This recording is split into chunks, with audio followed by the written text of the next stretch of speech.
who've just joined, welcome to Tipping Points, where we ask questions that matter about how we balance conservation and development. So just some general rules for our webinar today. I'm sure we're all very used to this. We've done so many over the last couple of years, but that the session is recorded and will be uploaded onto the Oppenheimer Generations Research and Conservation YouTube channel after this. So if you miss something, you can always go and catch up a little bit later. Please feel free to introduce yourselves in the chat box. Also, any questions you may have during the webinar, please feel free to pop them in there, and our people working at the back end will get them to us, or we will give you a chance to ask them in our Q&A session just a bit later. So a little bit about me. My name is Ashleigh Fynn-Munda. I am the Social Investment Associate at Oppenheimer Generations Philanthropies. And together with the Oppenheimer Generations Research and Conservation team, we oversee the JWO Research Grant selection process. I'm going to be today's facilitator of this 11th ORC Tipping Points webinar, where the focus is all on the JWO grant. So as you all know, conducting scientific research is a costly process, and accessing funding can be extremely difficult. So JWO was created in 2019 to honor the late Mrs. Jennifer Ward Oppenheimer and continue her passion for Africa and science. The grant is $150,000 that is given to a project over 3 years. And I'm going to clarify super quick because we've had this question before. It is not $150,000 a year, which I know some of you would like, but largely $150,000 over 3 years. And since its establishment, the research grant has been awarded to 4 outstanding early career scientists who've gone on to create, Africa-wide biodiversity indexes, to study the impact of artificial light on vector-borne diseases, to assess microplastics in our river systems and in our oceans on the continent. And just last year, we awarded it to Dr. Elizabeth LaRue, who is looking at the integration of domestic cattle with wildlife to boost their genetic variability and increase biodiversity. So now, of course, I'm not going to be alone on this webinar. I am very pleased to introduce our wonderful panelists, Dr. Duncan McFadden, who is the Head of Research and Conservation at Oppenheimer Generation, and the Research Associate, Rindani Nenguda, who also works with Duncan and is both of them incredible scientists in their own rights.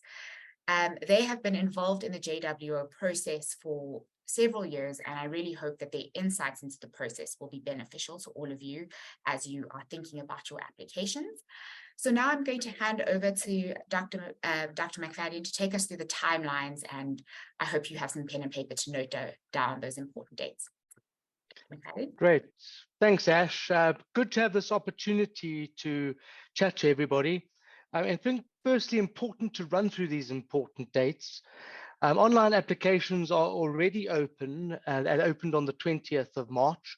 And important to note that they close on the 24th of April, 2023 at 23:59 SA time. So that's obviously under a month. So important to get those applications in. You're required to submit a 2-page pre-proposal as per the guidelines set by the committee. These can be found on the JWO website, which is jworesearchgrant.org.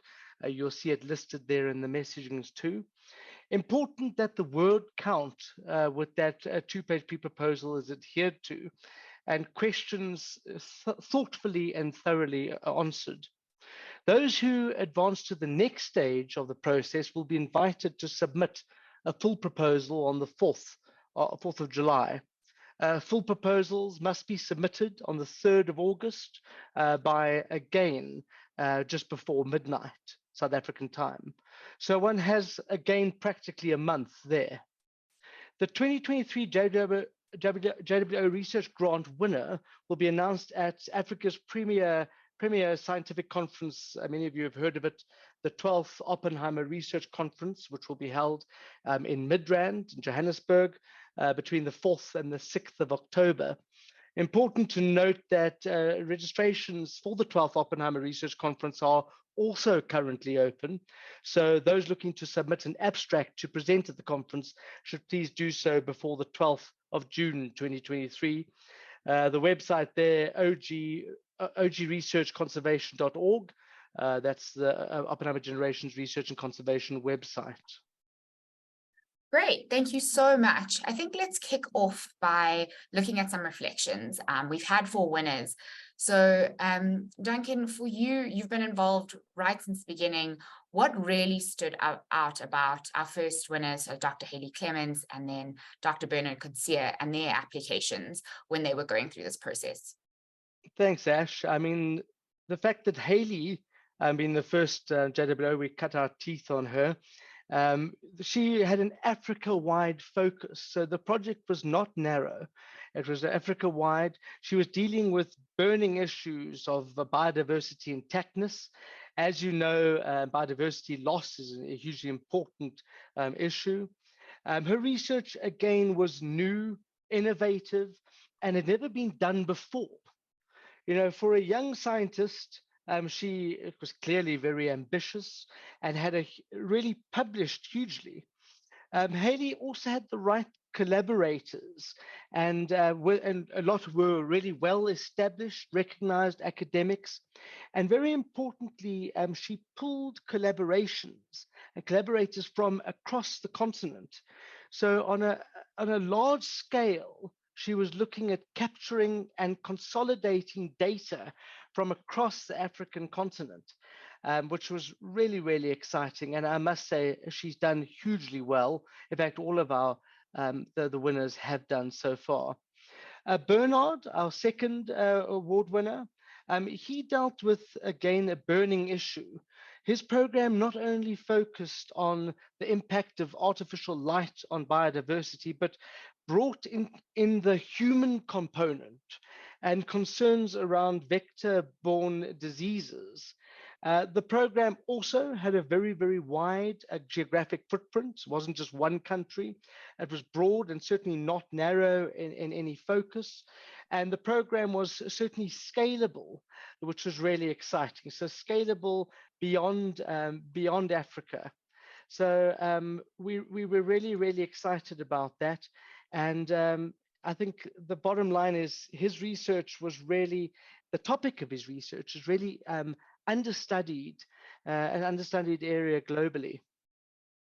Great, thank you. Rendani, you joined a little bit later, but have been involved for a number of years.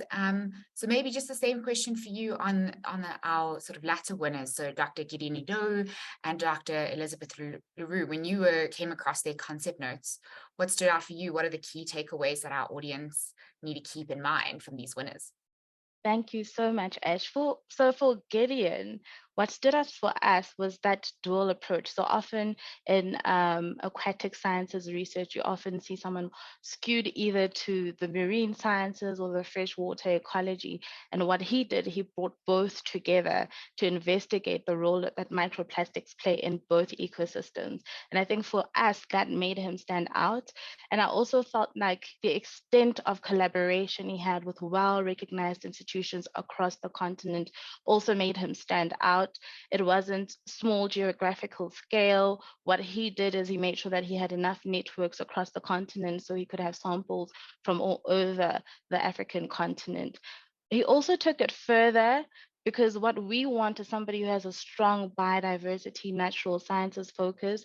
He had that core natural sciences focus, but then took it a step further and looked to understand the implication of microplastics on this biodiversity and how it further has an impact on human beings and human health.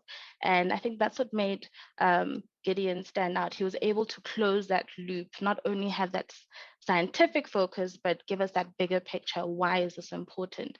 For Dr. Lisa's research, what for us stood out was that she positioned rangelands as an area of value other than an area of degradation and of little ecological value. We all know that there are perceptions around rangelands, especially on the African continent.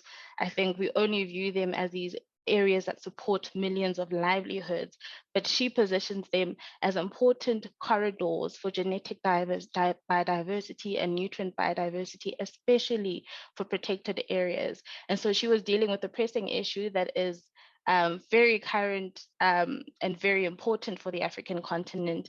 And what I think her research will come up with is a valuing system for these rangelands that doesn't only rely on livelihoods or mankind, but also speaks to the biodiversity element and speaks to natural capital that these ecosystems provide us with. Like, if I could just summarize what stands out for these ones is their research shows clear pathways to impact. It's not desktop research. We're not looking for desktop research when we're looking at the JWO recipient. And also, I think one thing that should stand out is rigorous and clear objectives when it comes to the application. That's something we look for as the JWO Research Grant panelists. Great. Well, I hope you all wrote that down.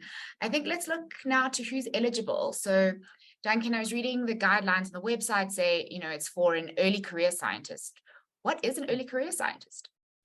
Ashleigh, we're looking for someone who's graduated with their PhD. This does not include a medical degree, unfortunately, and not someone who is in the process of getting their PhD.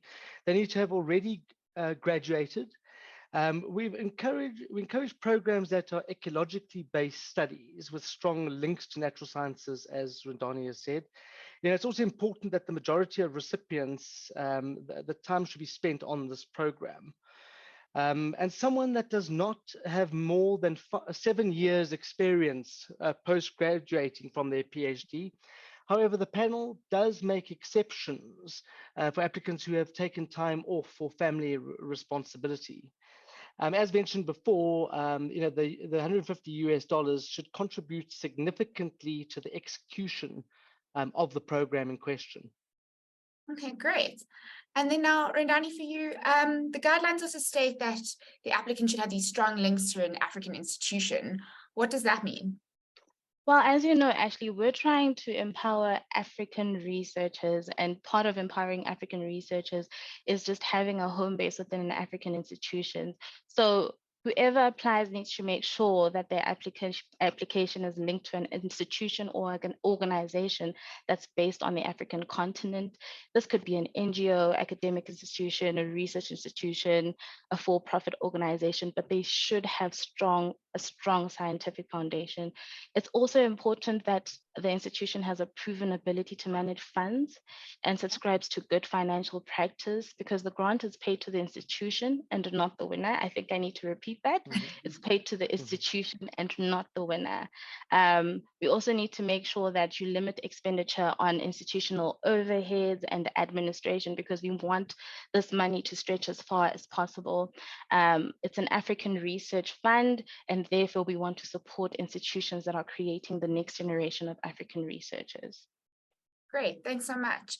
Now, the topic for JWO this year is extremely broad. It just states that applicants must submit proposals that have strong links to biodiversity and conservation.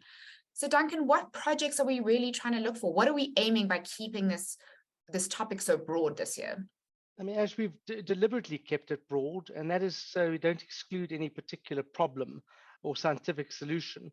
As you know, this is a science award, so all projects must really show and demonstrate strong science but strong ecological links. We've had very good projects in the past that have been in the top 10, top 4, and they've lacked those ecological links, and then they've been thrown out at the late stage.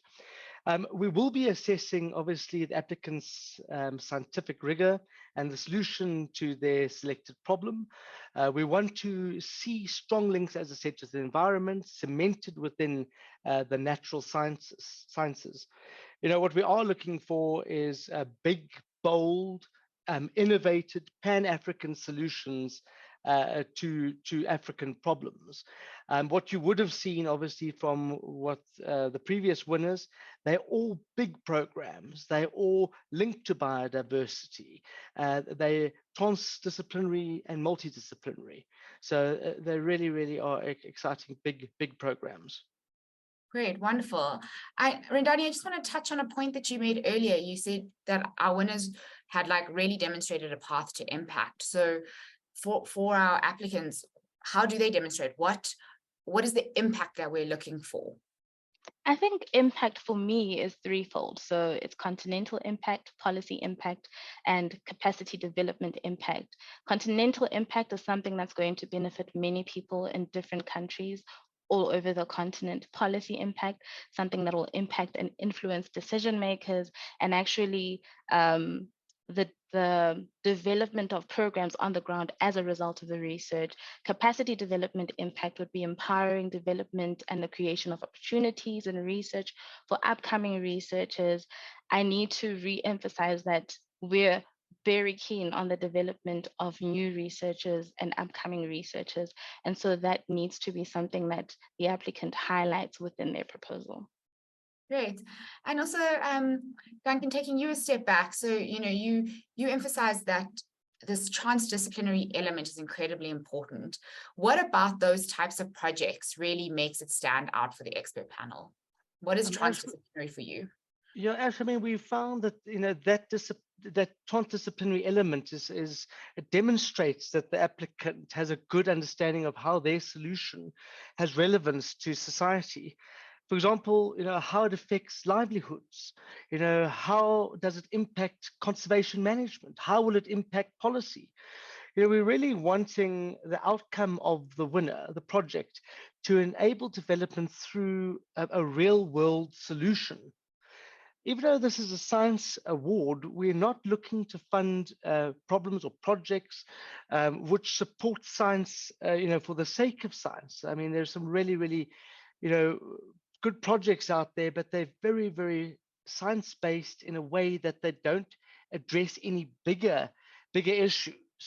So the program really needs to have a lasting impact.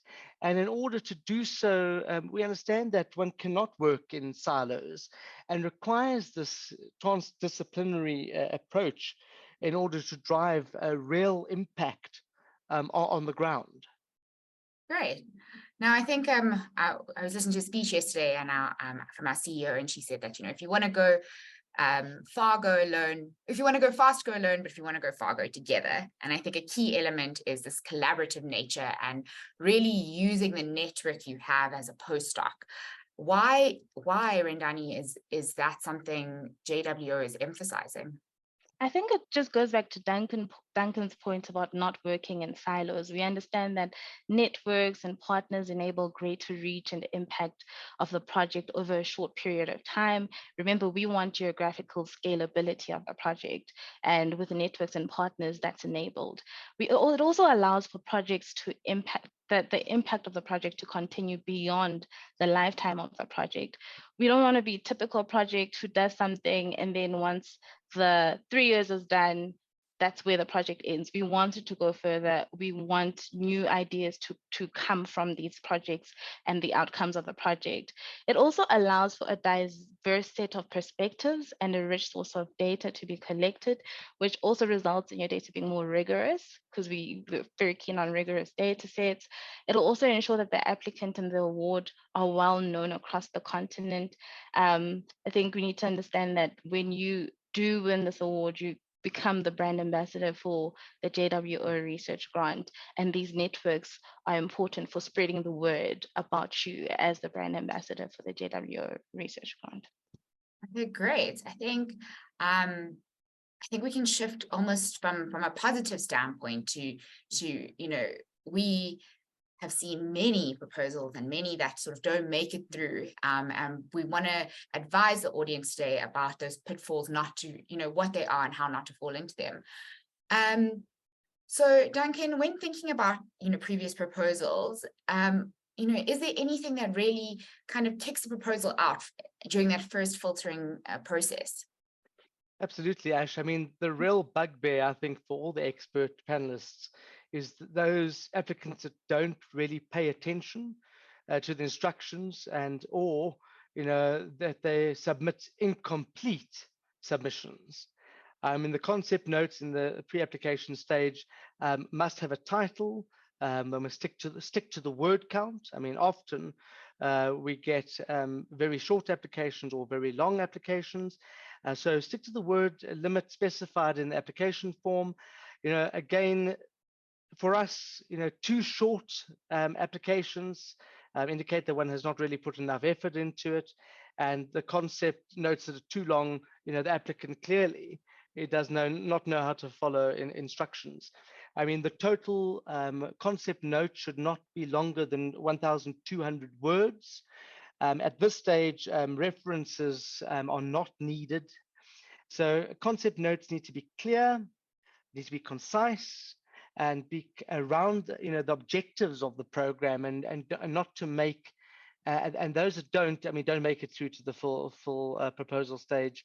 Again, we have to clarify that we are not funding a consultancy. We get some very short consultancy applications through, and those are thrown out before full application stage. Right. And now, Rendani, for you, when you are looking at the concept notes, what for you is sort of a big no-no in that first filter? A big no-no. I think I need to elaborate that the expert panel is made up of brilliant scientists who've worked in international agencies across the continent. So one of the things they can see is if you're fitting your current research into the proposal, that's not going to work, and that's not going to stand a chance to win the JWO research grant, unfortunately. Geographical scale, as I've emphasized before, is very important. We're not looking for a study focused on a single town in a single country. We're looking for that bigger scale thinking, greater geographical scale, no single country focus as well. Also, single species focus. I think the word I can use is, or the words I can use is think big. Think big, no narrow approach to your application. I think when Duncan and Ashleigh and I were talking, think of your dream project, and that should be what your application is. Also, a non-scientific proposal, something based on human health, and something where you don't make the proper links to the natural sciences or the biodiversity element. That won't win the award. Sure. So now you both raised a lot of excellent points. I know whenever the grant sort of structure, the pre-proposal applications, your title, what is your problem, what is your solution, and what is the science that you're going to use? What is the rigorous science? How does someone articulate their rigorous science in such a short space of time? What are we looking for? I mean, Ash, I really feel that we're looking for projects that are solid in science, that have solid basis. We don't want a desktop study, which is just a literature review or an evaluation. The actual work must be worthy of a $150,000 grant. We want rigorous science that has an innovative approach and sound methodology with a strong statistical analysis.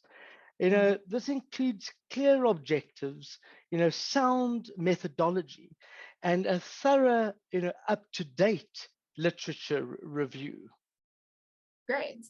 Now, if we shift, the JWO is the application process is more than just this first phase. It's got a much longer proposal submission. When our applicants really get to that phase, Rendani, what are some of the pitfalls that they should be avoiding? I think budget allocations. Budget allocations should be reasonable. You need to also understand that budget needs to be set aside for honors, masters, and PhD students. So it's not the entire $150,000 that will go towards funding a salary. And that's something that the applicant should consider. Also understanding that, unfortunately, for the JWO, funding should not be used towards vehicle purchase and infrastructure development or building a lab, for instance. You can buy equipment in line with the fulfillment of the proposal, but we're not funding the building of a lab. Duncan, do you have any points? Yeah, I mean, Ash, I'm sorry, Rendani, I think you raised a very good point. And I think just to reiterate, the salary considerations are incredibly important. I mean, the majority of funding should be going towards the project, and only a maximum of 30% should be going towards the lead researcher salary. We also want a lead applicant to spend the majority of their time on this project, and not 5% or 10% of their time is actually focused on the project, while they're doing other things. Sure, and maybe just a bit of a general question, about scientific research and funding. Can you talk about why is it so expensive to conduct? Why are awards like this important for students and the continent? I mean, absolutely, Ash. I mean, there's different types of research, and some can be more expensive than others. Research certainly can be expensive, and as you know, there's massive competition for a limited amount of funding that's available. Certain research programs also attract funding easier than others. These largely include large programs which are run by well-established scientists, people with a good name and already a proven track record. So this is why the JWO funding is so critical and so important, as it really focuses on supporting the next generation of African scientists. So early career scientists thus compete with each other on an even playing field, and not competing, with really established scientists with long-term programs in play. Sure. And I think a unique sort of element of JWO with regards to that is taking this big research grant, giving it to an early stage career scientist, and really ensuring that the impact of their work can be translated beyond themselves, that they become a thought leader and well-known. And therefore, it's not just the academic, deliverables that are important for this grant, but there's also those sort of popular science, things that, me, a layman economist, can understand. So Rendani, what are you looking for in terms of that element when you're assessing the proposals, especially in the longer phase? I think our biggest issue, especially within the sciences, is that we love to talk science, but we love to talk science amongst scientists.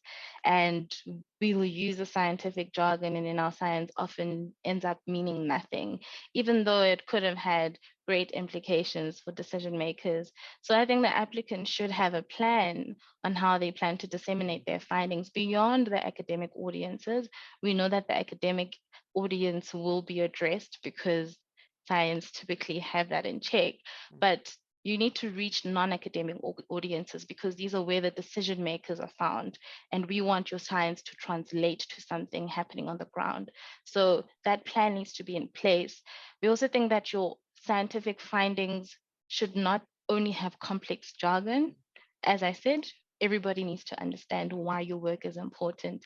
It needs to be accessible to everyone so that they can learn and that they can use your findings.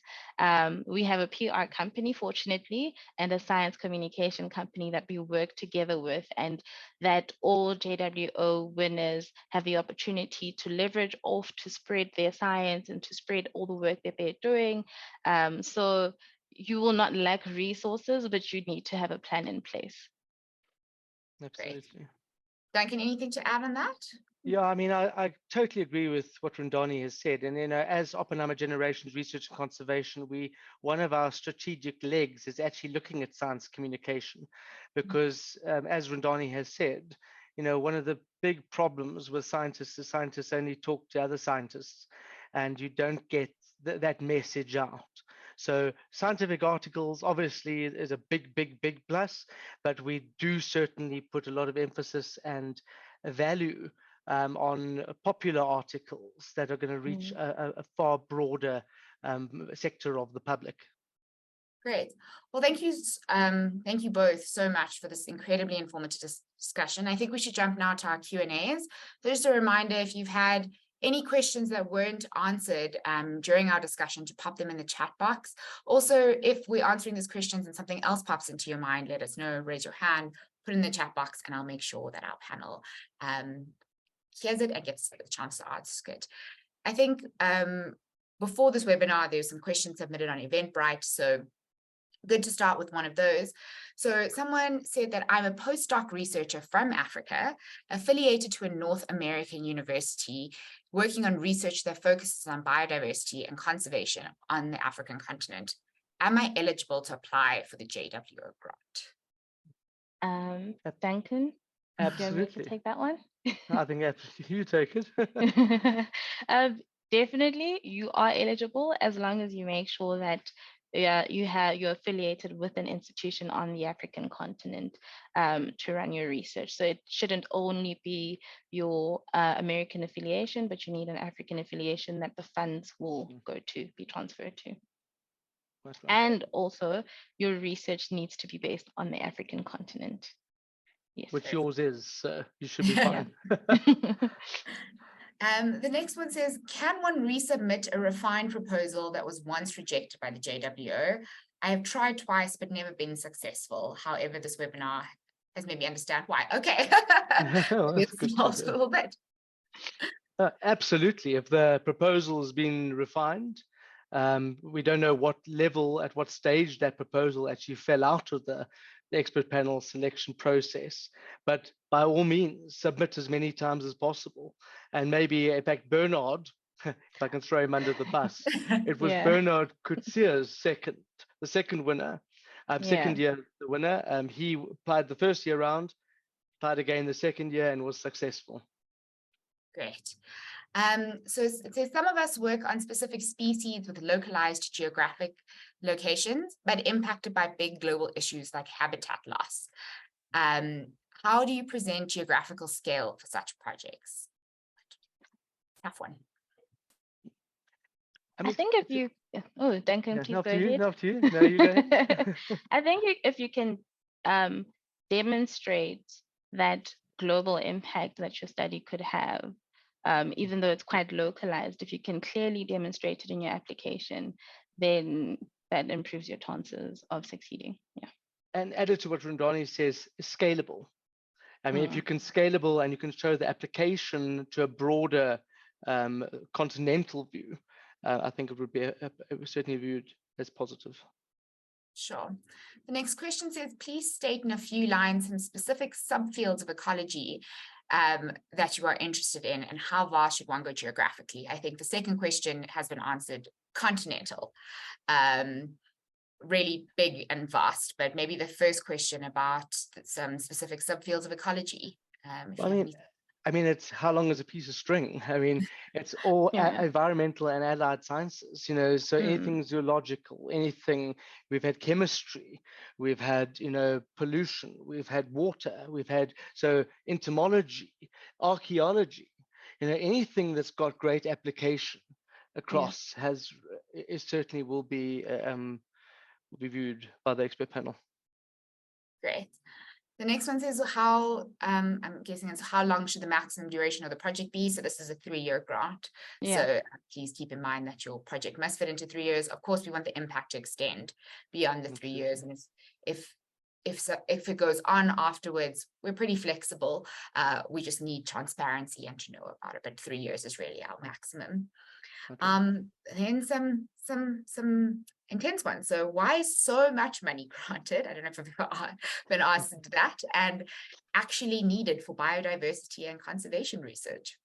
Well, I think, I mean, to a certain degree, that question was answered. I mean, there is actually a limited amount of money out there for research, certainly for young early career scientists.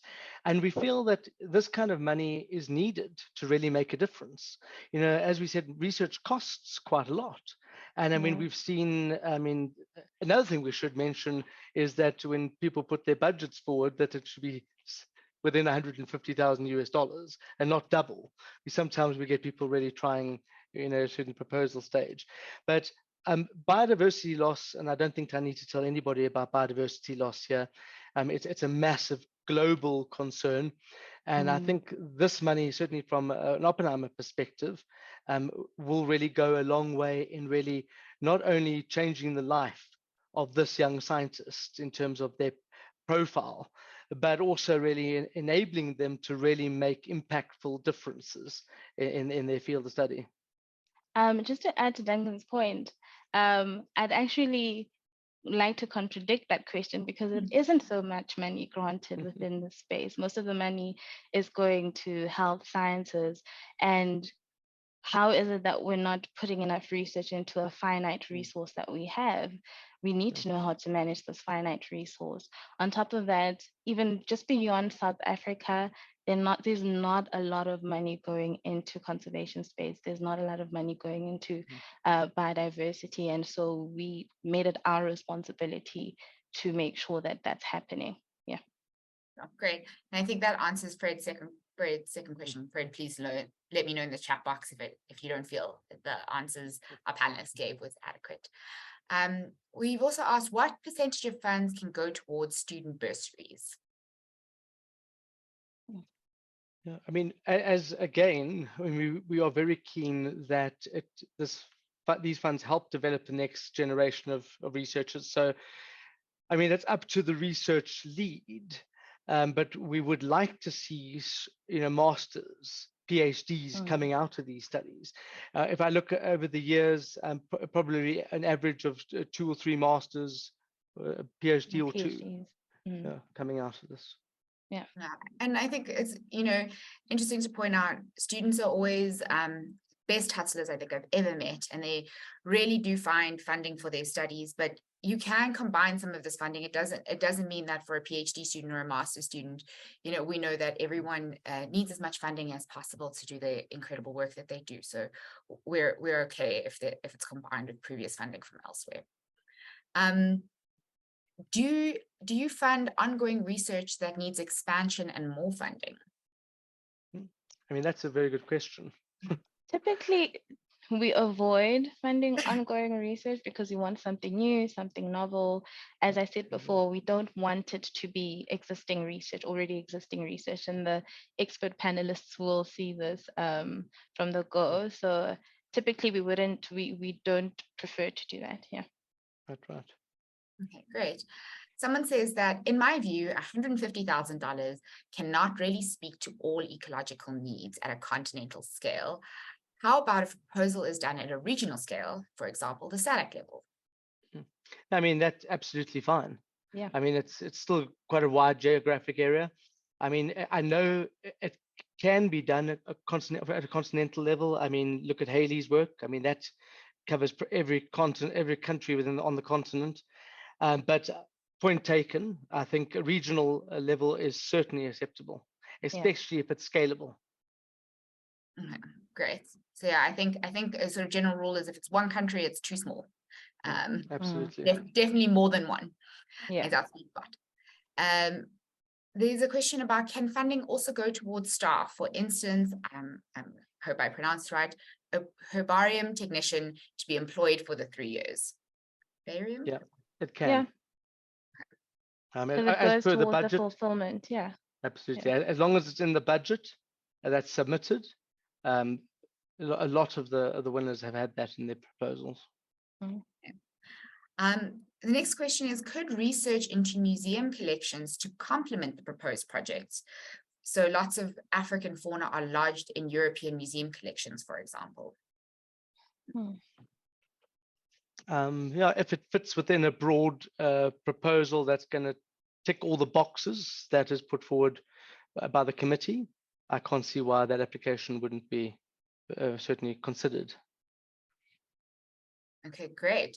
I see there's no more questions in the chat box. Is there any, has our most recent discussion prompted any other further questions from our audience today? Please put your hands up or pop it in the chat box.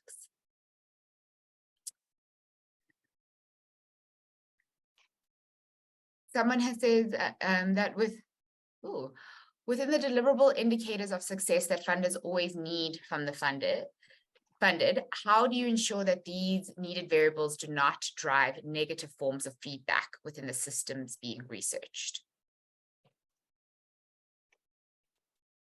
Donnie, you want to take that one?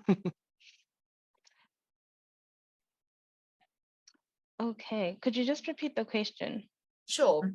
Within the deliverables or indicators of success that the funders always need from the funded, so demonstrations of how successful it is. Yeah. How do you ensure that these needed variables do not drive negative forms of feedback within the systems being researched? I think we do need to be cognizant of the fact that it's adaptive management. a huge part of the research would be adaptive management. We're not going to close you to a box of measuring or limit you to measures, to certain impact measures, but we do need to see some measure of impact or pathways to the impact, because we do understand that when we put you in a box, then you feel like you need to meet those mandates to the point that it may affect what's your deliverables at the end of the day. But what we want to see is a pathway to impact. We will not box you at the end of the day. So also you need to understand that it's an open conversation between yourselves and ourselves. So if there are things that have changed, you can come back to us as the JWO coordinators, and we can review certain things. I think, for instance, Haley's research is one example where there was a certain pathway that was supposed to be followed, and unfortunately COVID happened, and through discussion and negotiation, we were able to relook how these deliverables look. So you're not limited. There is room for evolution. Yeah. Great. Someone says, I work with non-charismatic and often neglected group. For conservation, do you prioritize charismatic species? Absolutely not. We certainly want new, innovative, understudied, projects and species and ecosystems that have not been given sufficient attention. So certainly the less charismatic species, as long as, again, with all the reasons we've mentioned, of the project has a wide geographic range, we certainly would consider that. Okay, great. And there's a question about why the JWO Grant is not for consulting firms, and can we clarify about why that decision has been made?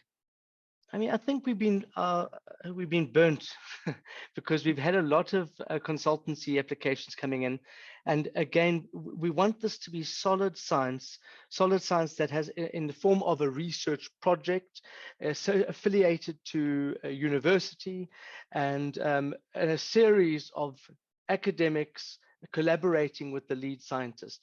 And just generally, we found through the applications which we've got, they've been very one-dimensional, one-person orientated, and quite localized without that broad scientific collaborations with other scientists and institutions. Great. There's a question about when this webinar will be uploaded to our YouTube channel, and for everyone listening, it will be uploaded by this Monday. Thanks, you can check that. And then I think I can see some more questions, and we've put our YouTube link, so please, as all influencers say, like and subscribe. We've been asked if health research is likely to be funded under this grant. As long as you can make strong links, ecological links, yes. But if it's purely health research, we unfortunately don't fund it. Absolutely. Someone asked, did you say you don't fund in? Oh no, we've got the consulting firm one. Is an honors degree holder eligible to apply? Absolutely not. You need to hold a PhD. Not graduating from a PhD, but already hold your PhD, have already graduated with a PhD. So this is for postdoc researchers, and giving them a chance to really shine for the academic community. Are there any other questions from our audience that you would like answered? You've got a great opportunity with our wonderful panel. So someone asked, where can we find the full pre-proposal instructions? The grant application section of the website appears to require one to start the application before seeing all the sets of questions and word limits. I'm not sure, maybe it'll be helpful if we sort of upload a form. We don't want that form. You must complete the grant application form, but we can almost upload an offline version of the form if that would help you prepare. We can ask our web developers to get that done, hopefully this week. And so please go on our website and fill in the questions. We've set up the application form so that you can go in, you can start. If you need some thinking time, you can exit. It should save your information, come back, and and complete it. You can only submit once, but you can return multiple times and saving as you go. I hope that helps. Someone has asked, what about systematic field? It's just the question. Could they please elaborate? Yeah, it's systematic field. So please elaborate on your question.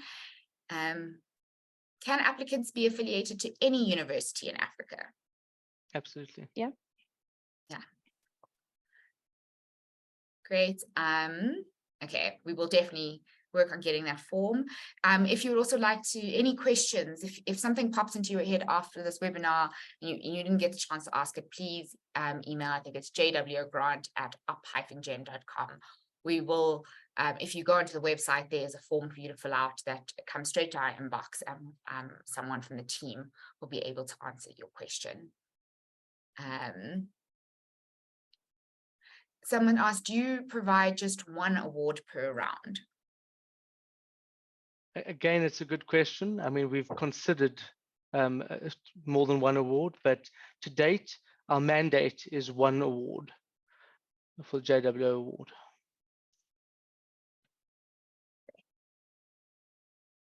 Any further questions? Okay. Is a researcher expected to show a publication track record of the study they are proposing? Great question. Not necessarily. Not in the concept study. note. Yeah.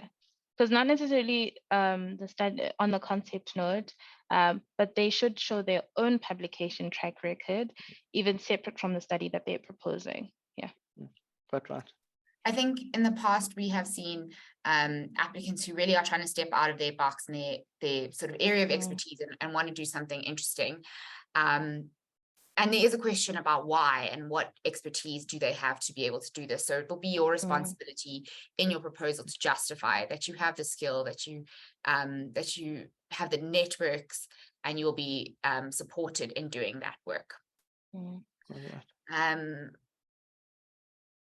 So it says, someone says, how many applications do you receive on average? Oh, we haven't mentioned this. So I think in previous years, last year was about 400. Correct. So quite a significant amount to sift through, and we're hoping to increase that number this year. Yeah. And it's from about 24 different countries, if I'm not mistaken. Yeah. So this is, I mean, it's this whole webinar, it's a plug, but if you feel that the JWO is not for you and it doesn't sit in your area of expertise, but for your broader network, you might know someone or someone else might really benefit from this grant, I think we would really encourage you to spread the message far and wide. We want to reach as many people across the continent. I know there's researchers which we haven't heard from before, from countries we haven't heard from before, and we really, really encourage everyone to apply. Ash, I think you make a very important point there, because I mean, this is certainly not a South African or a Southern African award. And actually, Africa-wide applications, I mean, we really want to see a growth in applications from the broader continent. And I think just to add on to that point, not becoming the grant recipient for 2023 doesn't exactly mean that you've lost out. We've seen two of our shortlisted applicants from 2022 receive funding from elsewhere just because they were profiled via the JWO research grant. So don't think that you won't win. If you're not a winner, you don't win. There are many opportunities for profiling you, and we've seen the results of these profiling opportunities. Definitely. Someone has asked, if a researcher currently holds no affiliation at the time of application, however, they could obtain one at a later point, would they be eligible? No, I think right up front, one needs to be affiliated, because I mean, it's not in your control. You may not be affiliated later. And just important, an important point that Rindani stated earlier was that the award is not paid out to the individual, it is paid out to an institution. The thinking behind this is if something happens to the lead researcher, or if they leave the institution, it will then be up to the institution's prerogative to then appoint a new lead researcher, or to negotiate for that award to either follow the researcher or stay, considering that it is benefiting students and staff at that institution. So that's why we've got that criteria in place. Do we look back? There's a question about where should publications be indexed? I mean, at the end of the proposal with a full proposal. But just to state again, no references with the pre-proposal. Yeah. Do you look back at previous applications from applicants that may be selected? No, they need to resubmit. Yeah, definitely. So new year, new application. Can a team be of various age groups as long as the project lead is within 7 years of getting their PhD? As long as the lead, yeah. And also, what we don't want to see, and the panel is very good at identifying, is if you submit it and pretend to be the lead, but the lead is actually a lot older, we will see right through that, and that is not something we want. We really want this to benefit an early career scientist. So it can't be on behalf of someone who is much later in their career.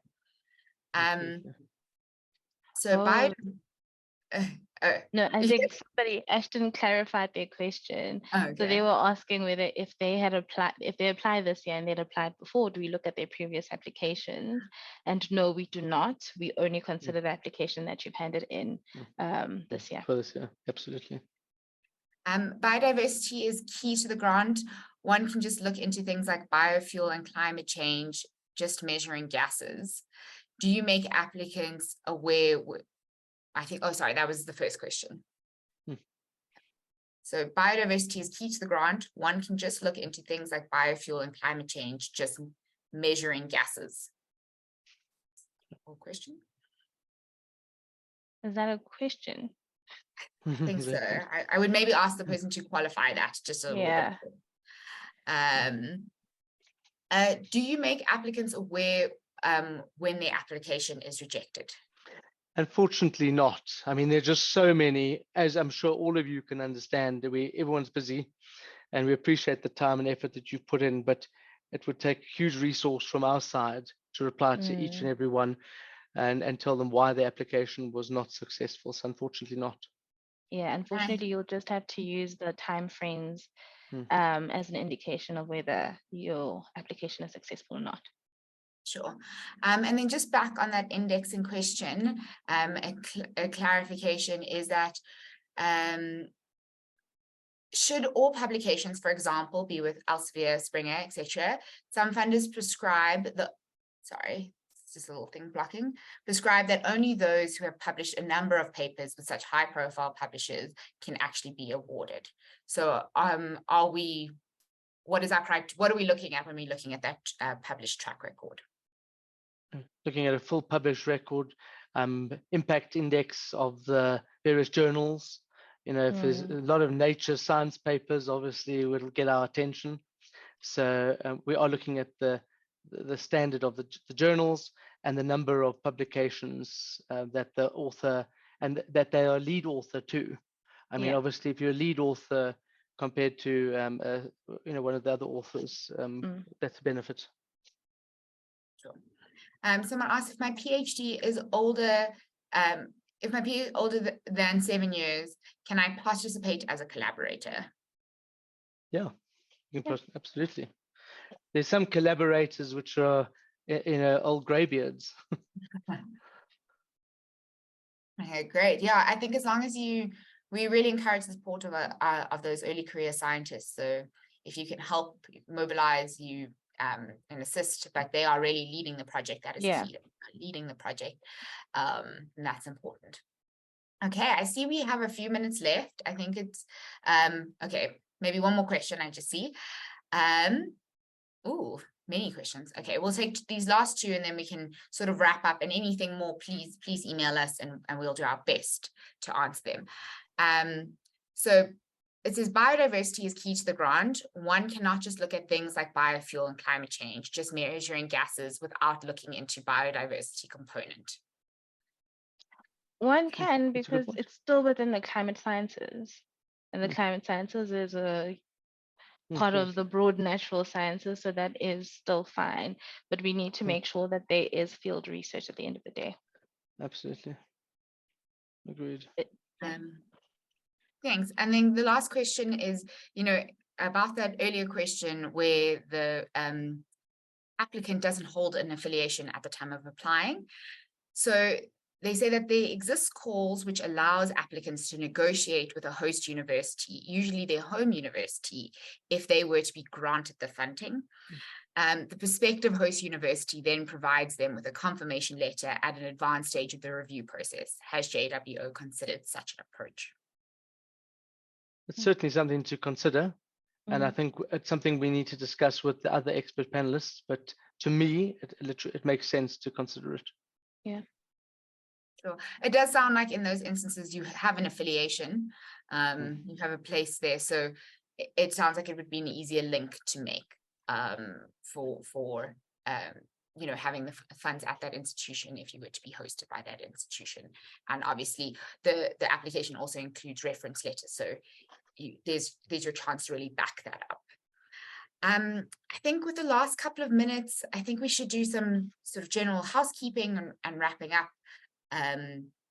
So I'd like to thank everyone for their questions and our panelists today for answering them. This has been a great dynamic discussion, and I hope it's given you more insight into the type of proposals that we are hoping to see. We want really high quality, broad, ambitious ideas this year. I think, so for everyone involved, if you enjoyed this, Tipping Points happens very regularly. Our next one is on the 26th of April, and we'll focus on a discussion about food security and biodiversity. And it will actually include two of our previous winners, Dr. Haley Clemens and Dr. Elizabeth LaRue. So when the sign up opens, please go sign up, hear about their incredible work. You will have just submitted your own proposal, so it'll be great to hear about what they've been doing and how they're thinking about problems. So in order for you to really remember, this is an annual award. There is wonderful things happening in the space, not only JWO, but incredible things happening at Oppenheimer Generations Research and Conservation, like Duncan alluded to. Conference abstracts are open, and if you've been to the conference, you know it is a wonderful event, excellent, interesting, and really you want to secure your spot early, trust me on this one. So I would encourage you to go to the websites. I think they're in the chat box, to the JWO website. It's jworesearchgrant.org, and ORC is OG Research and Conservation.org as well. Please go and subscribe to those newsletters to understand what's happening in this community, understand what other research opportunities, conferences are available. Please also like and subscribe on all of our social media channels. We've got a YouTube channel, which obviously this webinar will be posted on. We have Instagram, we have LinkedIn, and we have Twitter. We are incredibly engaged on all of those platforms. So it's a fabulous way to keep in contact with all of us. And just thank you for making it today. We look forward to seeing you in the upcoming webinars, and let us know your questions, and we can't wait to see your applications. Thanks so much, everyone.